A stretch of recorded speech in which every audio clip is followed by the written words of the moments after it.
What do you desire? And what do you fear? Why do you desire and fear these things? Is it possible to actually get your desires and avoid your fears? And if so, can it really make you happy? These are some great questions, and today we get answers. I have so many questions. Show me the answers. Why am I here? Should I follow religion or should I go? What is true? Is there a mystery? How can I know the truth?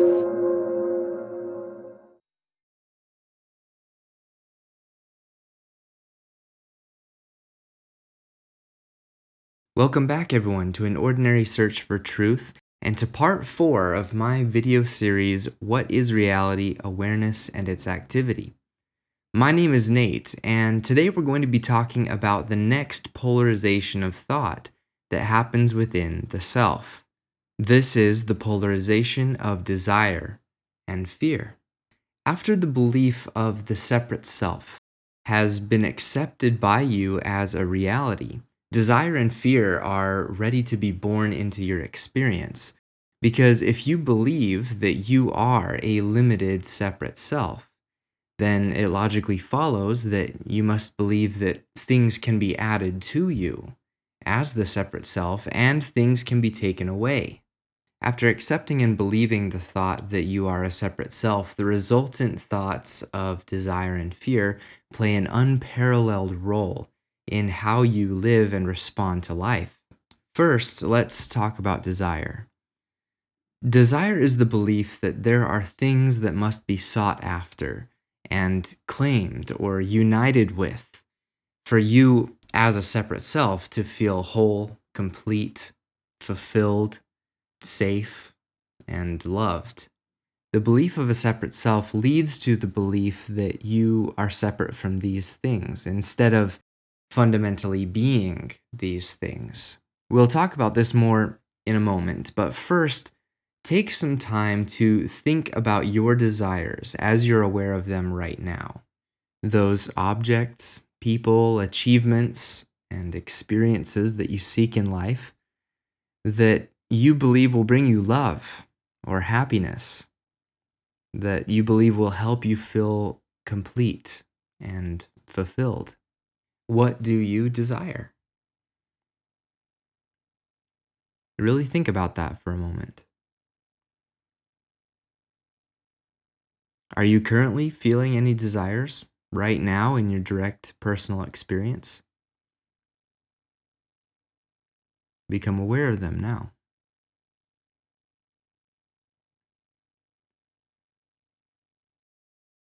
A desire can be as simple as wanting to go grab a candy bar that looks tasty, or as monumental as desiring to be so successful and wealthy that you could purchase all the candy bars you could ever want. Become aware of those elements in your life that are centered around planning for, acquiring, or maintaining your desires. How much effort and time do you invest in fulfilling your desires on a daily and weekly basis?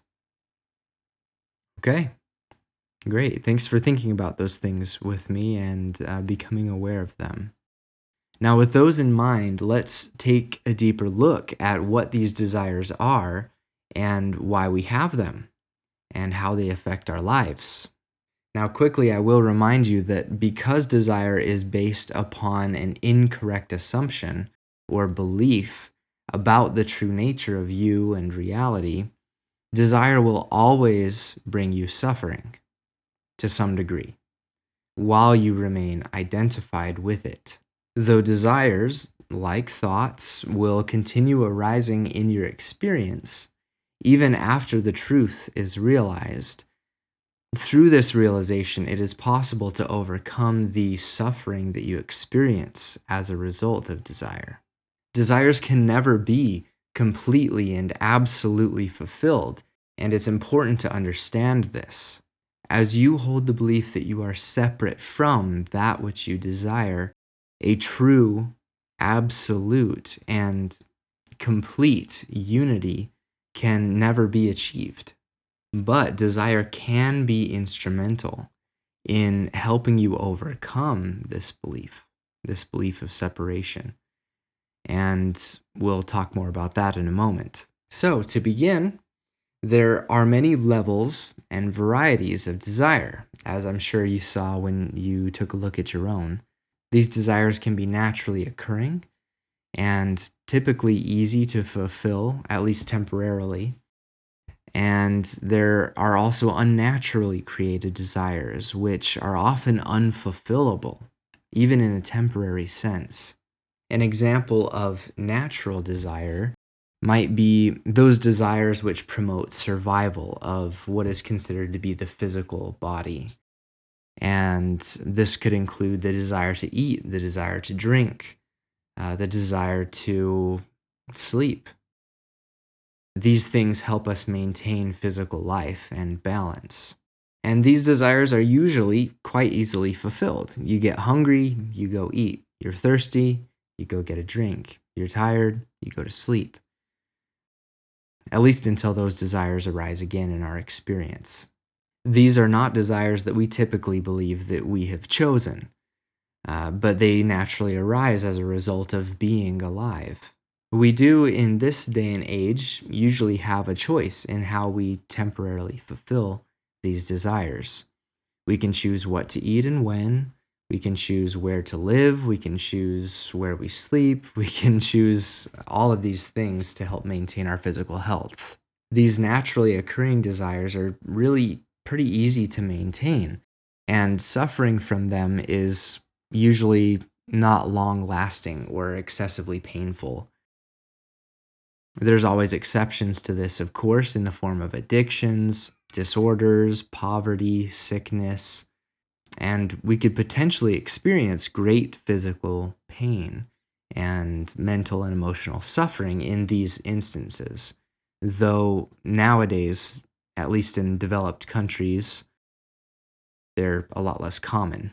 An example of unnatural desires or self-created desires are those surrounding the survival of the personal identity, such as the desire to increase in knowledge and skills, or acquire wealth and status, perhaps even the desire to maintain total control over one's emotions and thoughts and physical body. These desires are often unnaturally created by us in response to societal or external pressures, and they're very difficult to fulfill because the objects of fulfillment, such as wealth and status, are often conceptual and ever changing. There's always more knowledge and skills to obtain. There's more money to be made, there's a higher status to reach, and there's always more control to master. These desires, especially for people like me and those in developed countries, are usually a huge source of suffering for us, in direct correlation to how much weight or how much identity we place upon those desires being fulfilled. These desires often keep us trapped in imaginations of the future, and instead of feeling peace and fulfillment and love in the present moment, we often place prerequisites upon feeling these things. We desire to obtain some future something, and we believe that when at some point we finally unite with that something and add it to ourselves and our life, then and only then will we be able to have that sense of peace and fulfillment, but not a moment before. So we set up these kind of expectations for ourselves and get in the way of our own happiness. This is so easy to do because there are so many people and external sources that take advantage of our desires and have us believe that we cannot be complete or happy or fulfilled until we achieve or obtain or buy whatever thing or experience they're telling you that you need. And if you need it, then you must be lacking it. You must be separate from it already. While you remain unaware of how desire motivates you to do what you do, You're susceptible to being dragged and pulled every which way, from desire to desire, from object to object, from experience to experience, person to person. And you just never find that lasting fulfillment, that lasting peace that you're looking for. Some of us, over time, after going through round after round of this cycle of desire and only ever finding more suffering or only brief glimpses of that lasting peace and fulfillment that we're seeking, another desire starts to arise. We start to realize that we can't rely upon external objects or people or experiences to give us what we really desire, which is to feel complete, to feel loved, to feel fulfilled and at peace. This new desire that arises within us is what I call the liberating desire. It's born from the suffering of desire itself, where we desire to attain freedom from desire, to understand our true nature and feel consistent, perfect peace. This type of desire is still a symptom of our belief in the illusion of separation, but it's actually essential for us to progress toward being free of this illusion. After all, without first the desire to have freedom from suffering or the desire to attain truth and peace, this liberation and truth might never be realized. This kind of desire is the purest form of desire, because that which we desire to be reunited with is ourself, perfect union, absolute truth, actual reality, God itself, love itself. All of these things are not external objects that we must reunite with. They are our very self. This desire eventually destroys itself in its fulfillment. While going through the process of moving toward an understanding of absolute truth, absolute reality, being fueled by the desire to unite with it, desire will ultimately be seen for the illusion that it is, along with the belief of separation. When illuminated by the light of truth, which we eventually realize we're not actually separate from, both the belief of the separate self and the belief that we could ever add anything to this self that we are gradually loses its substance and its reality in our direct experience. We slowly become free of holding on to unnatural desires and the self-created suffering that this desire inevitably brings. Now let's talk a little bit about fear, which relates to and arises with desire. Fear is the belief that things can be taken away from you and leave you feeling even more broken, incomplete, unfulfilled, vulnerable, and unloved than you already do as a separate self. Before we get into it, take a moment to think about your fears as you understand them right now. Those objects, people, achievements, and experiences that you currently have in life that you fear could leave or be taken from you. What do you fear that you could lose? Really sit with this for a minute. Are you currently feeling any fears, even really subtle, deep ones, right now in your direct experience? Become aware of them now.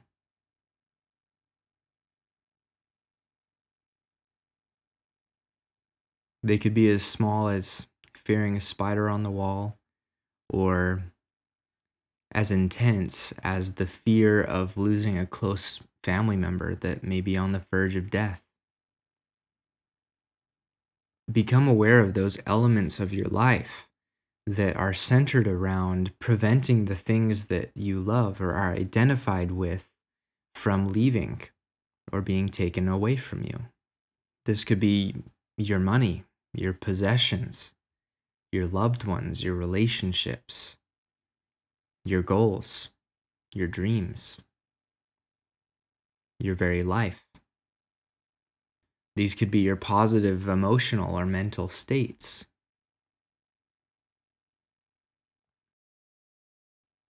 Any of these could exit your life at any moment.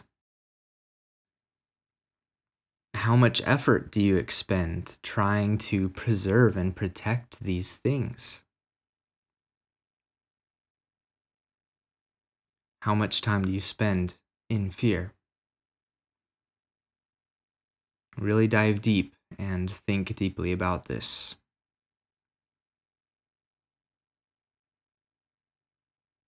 All right. Thanks for going there with me.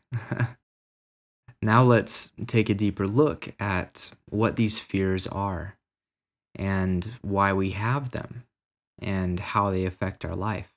Fear typically causes much more suffering in life than desire, because desire, at least, can be temporarily fulfilled or temporarily relieved. And it is at root motivated by the desire for union, which can be realized on a universal scale through spiritual awakening. So there is an end to desire, and desire often feels a lot more fulfilling, even if it's just temporary. Fear, however, further strengthens the belief of separation and is thus even more wrapped up in illusion than desire is. Identifying with fear can be extremely crippling and cause incredible suffering. Again, like desire, there are natural and unnatural fears. Natural fears promote the survival of the physical body. They help us defend against immediate threats to our health, providing us with instinctual fight or flight mechanisms in order to keep us alive and well. In more developed countries and more modern lifestyles, we aren't typically exposed to these naturally occurring fears, if at all. There are, of course, exceptions, just like desire. But most of the suffering that we experience from fear is from unnatural fears or self-created fears. We have more ability than ever to add things to our identity, such as jobs and money, relationships, possessions, and experiences. But paradoxically, rather than feeling more fulfilled and complete by adding these things to our identity, the more potential we actually have to suffer, because an increased fear of losing these things is also added to our life. All of these things bring us a fear that is really self-created. The nature of experience is that it is constantly changing and flowing and transforming. Other than awareness, nothing in life is truly stable and constant. As a result, trying to maintain the elements that we've added to our identity and the accompanying fear of their change or their loss brings us suffering, as they inevitably do change or are removed from our experience. The more attached we are to these things, people, or experiences, the more suffering we have the potential to experience. As long as we cling to the belief that elements of who we are, our identity, can be taken or lost, we will create suffering for ourselves. Now, there is a way to overcome this suffering born of fear. And what is required is recognizing in our direct experience what we truly are and what we are not, as well as seeing through the illusion of separation, which fuels our desire to add to and our fear of losing parts of ourself. In reality, this can't be done. We, as reality itself, as infinite awareness or being, are already completely fulfilled, totally at peace, eternally present, fundamentally, and existing as perfect love, because it is what we are. What could be added or taken away from you when you know that you are that?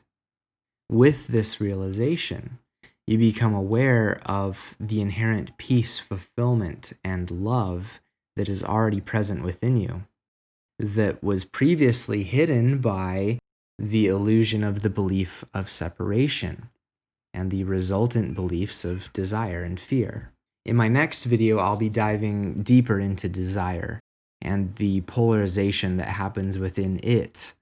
So stay tuned for that. I'm excited to continue on with this discussion. Thank you so much for watching part 4. If you like what I'm doing here on my channel, definitely hit a like down below. And be sure that you subscribe to be notified for each of these parts as they're released, as well as any other future videos that I'll be doing. And as some of you already have, comment down below. I love hearing from you and responding to you. It truly means the world to me. Thank you again for your support, and as always, I'll see you in the next one. Don't worry, I've got a lot more content for you to enjoy.